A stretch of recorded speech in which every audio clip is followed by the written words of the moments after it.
Sa mga suntuweds na problema, no, how to fix their guest list involving family members, maraming adjustment talaga kayong gagawin dyan. Because you need to please everybody in the family. Sa ayaw mo sa gusto. They expect you to please them. Kaya pag may isang na-miss ka dyan, hindi mo na-invite, sasama loob niyan.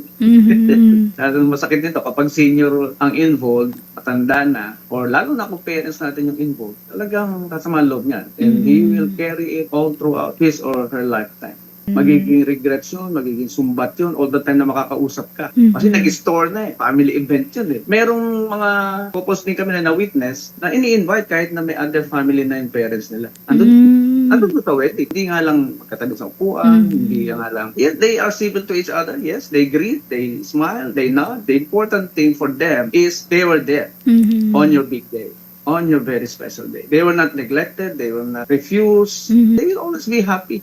Remembering that event. Ayan. And they will always come to you for support. Kasi hindi mo sila kinalimutan sa big day mo Nakaalalay lagi yung mga yan. Kahit na may other family na susuporta sa iya. Laging nakabantay, nakasupport, nakamonitor, hoping to extend any help in case na kayo ay magkaroon ng problema. So that's the lasting effect, positive, na pwedeng mangyari if we don't disregard any family member.